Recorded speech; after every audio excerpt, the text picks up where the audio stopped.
नमस्कार दोस्तों। जैसे कि मैंने लास्ट वीडियो में आप लोगों को बताया था कि मैं एक मैकेनिकल इंजीनियर हूँ और नए पास आउट स्टूडेंट के लिए फील्ड के रिगार्डिंग फील्ड में क्या क्या कौन सा काम करना होता है उसका एक वीडियो अपलोड किया था। मैं उसमें टाइप्स ऑफ ड्राइंग बताया था और आज उसी का एक टाइप हम डिस्कस करने वाले हैं इस वीडियो में, जो होगा हमारा आज का टॉपिक स्ट्रक्चर फैब्रिकेशन। चलिए हम बात करते हैं स्ट्रक्चर फैब्रिकेशन का। स्ट्रक्चर फैब्रिकेशन की अगर हम बात करें तो सबसे पहला उसमें जो आता है कॉलम फैब्रिकेशन का ड्राइंग आता है। तो हम अब कॉलम फैब्रिकेशन ड्राइंग के डिटेल आज आपको शेयर करने वाले हैं। चलिए, फैब्रिकेशन ड्राइंग शुरू करने से पहले मैं आप लोग को एक इम्पोर्टेंट पॉइंट शेयर करना चाहता हूँ। जैसा कि आप ड्राइंग के राइट हैंड कॉर्नर पे आप देख रहे होंगे कि मास्टर ओरिएंटेशन दिया हुआ है। मास्टर ओरिएंटेशन जो है हमारा प्लांट का ओरिएंटेशन दिखाता है, हमारा इक्विपमेंट्स या कॉलम, हम बेसिकली कॉलम फैब्रिकेशन की बात कर रहे हैं तो हम कॉलम की ही बात कर रहे हैं। तो इसमें हम आपको दिखाएंगे एक हमारा प्लांट का व्यू दिखाया रहेगा, उसमें कौन सा कॉलम कितने नंबर का है, वो कहाँ उसका ओरिएंटेशन है, वो चीज़ मास्टर ओरिएंटेशन के अकॉर्डिंग क्लियर किया जाता है। चलिए, मास्टर एक जैसा कि अभी आपने मास्टर ओरिएंटेशन देखा, अब हम आपको दिखाने वाले हैं फैब्रिकेशन कि हम कॉलम का फैब्रिकेशन कैसे करने वाले हैं। चलिए, तो इसमें दो टाइप का कॉलम दिया रहेगा आपको। पहला आप यहाँ देख रहे होंगे नीचे जो हेडिंग दिया हुआ है column are a type detail column, detail of column, number दिया हुआ है कॉलम का F1 और F4। दूसरा उसके जस्ट बाजू में आप देखेंगे आर ए टाइप डिटेल दिया हुआ है F2 और F3। अगर हम बात करते हैं आपको F1 और F2 या F3 F4 जो डिटेल दिया है, इसका रीज़न क्या है कि अलग अलग जगहों पे अलग अलग पोजीशन के लिए अलग अलग तरह का कॉलम यूज किया जाता है। और कॉलम का नंबर देने का पर्पस ये है, आप ये सोच रहे होंगे कि हम एक ही नाम क्यों नहीं दे दिए या एक ही दे करके सबका सेम ही ड्राइंग दे दिया जाता। ये जब F1 F2 F3 दिया हुआ है तो हम दोनों का एक ही ड्राइंग क्यों नहीं दिए। इसके पीछे भी एक लॉजिक है। होता क्या है कि हमें ये बीच में छोटे छोटे जो ये चित्र आपको दिख रहे हैं, ये दिख रहा है, ये दिख रहा है, ये प्लेट है और यहाँ पे एक नंबर दिया हुआ होगा और बाकी 500 का डायमेंशन यहाँ दिया है। ये जो है इसका पोजीशन, ये इसको हम बोलते हैं बैकिंग प्लेट। इसकी भी हम आगे चर्चा करेंगे।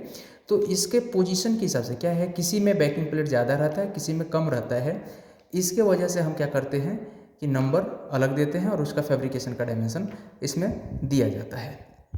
चलिए, बेसिकली हम बात करते हैं ये फ्रंट व्यू जो दिया है F1 और F4 का, इसकी बात करते हैं। साइड में देखिएगा कॉलम का पूरा लेंथ डायमेंशन मेंशन रहेगा। यहाँ लिखा है 2ISMC, मतलब 2 चैनल लगाया है, कितने का 150 का, और जिसका कॉलम का टोटल लेंथ आपका कितना है 11 मीटर 100। ठीक है, अब हम बात करते हैं कि इसका जो कॉलम जो हम ये डायमेंशन जो हम पकड़ रहे हैं कहाँ से पकड़ रहे हैं, 11 मीटर 100 का जो डायमेंशन है कहाँ से कहाँ तक पकड़ रहे हैं। हम उसको क्या करते हैं, ये नीचे आपको दिख रहा होगा ये बेस प्लेट दिया हुआ है, तो बेस प्लेट से कॉलम के टॉप तक, टॉप प्लेट, इस पर एक प्लेट लगता है जिसको हम टॉप प्लेट बोलते हैं। ये टॉप प्लेट हो जाता है और ये बेस प्लेट होता है।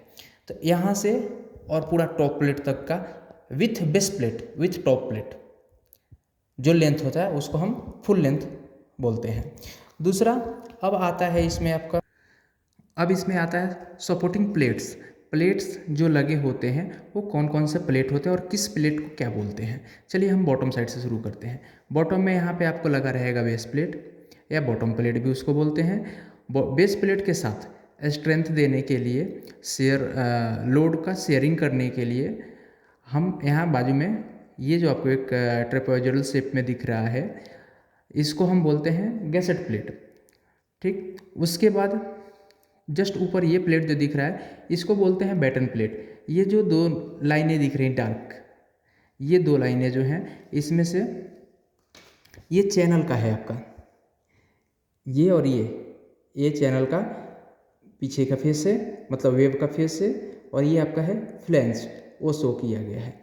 सेम इधर 2 चैनल को दोनों का सी एक दूसरे की तरफ घुमाते हुए लगाया गया है। ये बीच का जो लाइन है ये सेंटर लाइन दिया गया है। ठीक, अब हम बात करते हैं ये बैटन प्लेट। ये बैटन प्लेट होता है 8 mm थिकनेस का बैटन प्लेट है और सबका अलग अलग डिस्टेंस फिक्स है। जैसे बेस प्लेट के टॉप से 680 पे पहला बैटन प्लेट का सेंटर है, दूसरा बैटन प्लेट के सेंटर से 625 पे तीसरा बैटन प्लेट है, तीसरा बैटन प्लेट से 625 पे फिर चौथा बैटन प्लेट है। उसके बाद यहाँ एक सिंगल सी लाइन आप लोग को दिख रही होगी। ये सिंगल लाइन क्या है ये हमें देखना है। तो बैटन प्लेट के सेंटर से 625 पे एक सिंगल लाइन दिखाया है और उसके ऊपर ये 500 ले जाके एक रेफरेंस लाइन मारा है जो फ्लोर को दिखा रहा है ये 4 मीटर का फ्लोर पे। कहने का मतलब क्या है, ये जो 500 mm का जो लेंथ दिया हुआ है ये जो है बैक प्लेट है, इसी को हम बोलते हैं बैक प्लेट। साइड में उसका डिटेल दिया हुआ है, back plate 380 mm by 500 by 10 mm thickness का। ठीक, ये बैक प्लेट जो होता है ये क्या करते हैं, फ्लोर का जो टाई मेंबर लगाएंगे वो टाई के लिए इस पर क्लीट लगता है और वो टाई इस पर रेस्ट होता है।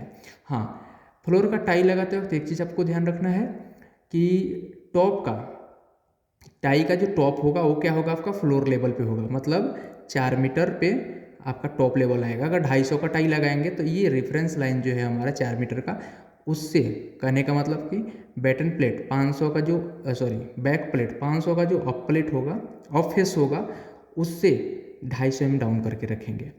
सेम ऊपर बैटन प्लेट फिर 500 सेंटर पे लगाया है, फिर ऐसे ऐसे करके ऊपर आ गया। ये बैटन प्लेट है, बैटन प्लेट है। फिर यहाँ एक टॉप प्लेट आपको, बैक प्लेट आपको एक दिया हुआ है, कहाँ पे, टॉप के पास में।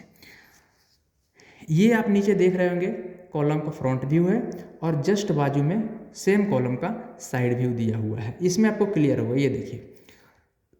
उसके बाद आप जैसे आप देख रहे थे कि एक लाइन सिंगल सा है, उसका इसमें व्यू दिखाया हुआ है। ये देखिए एक डार्क लाइन सा दिया हुआ है, ओवरलैप लाइन किया हुआ डार्क लाइन, यही आपका बैक प्लेट। सेम दूसरा जो कॉलम है F2 एंड F3, सेम इसमें भी वही दिया हुआ है। अब यहाँ पे आप बाजू में देखेंगे RA टाइप का जो कॉलम है उसका बेस प्लेट का डिटेल दिया हुआ है। बेस प्लेट के डिटेल में ये होल का साइज़ दिया रहेगा। यहाँ देखिए 5 मतलब होल का डायामीटर है, 27.5 mm का होल है और बोल्ट का साइज़ कितना दिया है यहाँ पे, M24 का बोल्ट लगेगा जिसका लेंथ कितना होगा 750 mm रहेगा और टोटल 6 नंबर ऑफ बोल्ट रहेगा। ठीक है, ये दिया है to be grout in concrete for 600 mm। मतलब जब कॉलम इरेक्शन होने के बाद, बोल्ट डलने के बाद इसका काम करेंगे तो ये ग्राउटिंग जो दिया रहेगा कितना पहला करना होगा, 600 mm तक हमको ग्राउटिंग करना है, उसके हिसाब से हम बोल्ट डालेंगे। सेम उसके बाद अब यहाँ पे दिया है एंगल। हाँ, एक चीज़ ये मैं आप लोगों को फैब्रिकेशन में दिखाऊंगा तभी क्लियर होगा। ये क्या है, यहाँ पे एक आपको एंगल दिख रहा होगा, ये एंगल का सेंटर दिया हुआ है। ये क्या है, ये लिखा है 2IAS, मतलब कि 2 एंगल, एक यहाँ और एक यहाँ, ये 2 एंगल लगने वाला है। ISA का मतलब होता है इंडियन स्टैंडर्ड एंगल, जो 75 का फ्लैंज है और उसका थिकनेस कितना है 8 mm है। उसका लेंथ दिया हुआ है 560 mm लॉन्ग। ठीक, ये बेस प्लेट का दिया हुआ है 600 बाई 350 का बेस प्लेट है और 20 mm थिकनेस का है। ये जो डार्क लाइन दिख रहा है, आप सोच रहे होंगे ये डार्क लाइन क्या है, ये है आपका, इसको हम रिब भी बोलते हैं और ब्रैकेट भी बोलते हैं, स्टिफनर भी बोलते हैं। ये 3 नाम है, इसके लिए आप कभी कंफ्यूज मत होइएगा। हाँ, रिब और स्टिफनर का इसका डिटेल मैं आपको दिखाता हूँ। ये साइड में दिया हुआ है, देखिए यही है। सेम ऐसा एक प्लेट लगता है जिसको हम रिब बोलते हैं, स्टिफनर बोलते हैं और गैसेट प्लेट भी बोलते हैं। रिब बोलते हैं, स्टिफनर बोलते हैं और ब्रैकेट भी बोलते हैं। ये आपका गैसेट प्लेट है। ठीक है, उसके बाद हम नेक्स्ट देखते हैं टॉप प्लेट का। ये आपका टॉप प्लेट दिया हुआ है, ये चैनल यहाँ पे आप देख रहे होंगे, ये चैनल है, ये चैनल दिया हुआ है और ये डॉट डॉट जो लाइन दिया हुआ है, ये डॉट डॉट लाइन जो दिया है यही है 4 mm थिकनेस का। वेल्डिंग यहाँ पर हुआ है, वेल्डिंग दिखाया, फिर वेल्डिंग, और यही आपका प्लेट है। ठीक, दूसरा आपको हम दिखाना चाहेंगे, फिर यहाँ पे भी टॉप प्लेट दिया है। ये होल जो दिया है ये होता है राफ्टर के लिए, कि इस पर हम क्या करने वाले हैं, ऊपर से राफ्टर बैठाएंगे, राफ्टर का बेस प्लेट लगेगा और उसके साथ बोल्टिंग हो जाएगा। क्यों, ऊपर से हमको रूफ या क्लैडिंग करना हो तो। उसके बाद ड्राइंग में आप देखिएगा सभी डिटेल दिया रहेगा। जैसे आप देख रहे हैं ऊपर 10 mm थिकनेस बैक प्लेट दिया हुआ है, कितना क्वांटिटी लगने वाला है वो दिया हुआ है, कितना साइज़ का है। फिर उसके बाद ये फ्लैट 125/8 mm का थिकनेस का फ्लैट दिया हुआ है। ये फ्लैट जो है बैटन प्लेट के लिए है। फिर उसके बाद टॉप प्लेट का साइज़ दिया हुआ है। सेम यहाँ आइएगा तो बीम का डायमेंशन दिया हुआ है। इसमें कौन कौन सा बीम जो हम क्रिएट किए हैं, बीम बोले तो कॉलम जो हमने फैब्रिकेशन किया है, उसमें कौन कौन सा चैनल यूज किया है और उसका लेंथ कितना है, लेंथ दिया है। उसके बाद टोटल नंबर ऑफ लेंथ दिया है, मतलब टोटल कितना लेंथ लगने वाला है चैनल हमको, टोटल नोज कितना लगने वाला है, और यहाँ पे टोटल लेंथ दिया हुआ है। सेम बेस प्लेट का रहेगा, गैसेट प्लेट का रहेगा, और यहाँ गैसेट प्लेट का रहेगा। और ये एंगल जो अपने क्लीट के लिए एंगल लगाना है, लिखा है ना सीट क्लीट। सीट क्लीट का मतलब होता है कि जो फ्लोर बीम हमारा जिस पे रेस्ट होने वाला है वो सीट क्लीट का है। फिर नीचे आपको भी क्लीट एंगल दिया हुआ है। यही है आज के वीडियो में, बस इतना ही। और हाँ, एक चीज़ आप लोग और ध्यान देना, अगर आपको ये निकालना है कि कितना टन का वेट है हमारा इस स्ट्रक्चर का, तो यहाँ आपको दिया रहेगा टोटल वेट ऑफ स्ट्रक्चर, यहाँ दिया रहेगा। तो मैं आप लोगों को धन्यवाद कहना चाहूँगा और क्षमा चाहता हूँ, मेरे पास संसाधन कम होने के कारण मेरे से जितना पॉसिबल था मैं आप लोगों को हर चीज़ क्लियर करने का कोशिश किया। और वीडियो में एक ड्राइंग को मैंने आपको दिखाया भी। बस आप लोगों का प्यार चाहिए और आप लोग हमारे वीडियो को देखिए, कमेंट कीजिए, शेयर कीजिए, सब्सक्राइब कीजिए हमारे चैनल को। अगर आपको लगता है कि मैं अगर आपको अच्छे से समझा पा रहा हूँ तो एक लाइक कीजिए, और अन्यथा आपको लगता है कि और इम्प्रूवमेंट करने की ज़रूरत है और कुछ डिटेल आपको चाहिए तो मुझे कमेंट कीजिए, मैं आपके लिए हाजिर रहूँगा। धन्यवाद।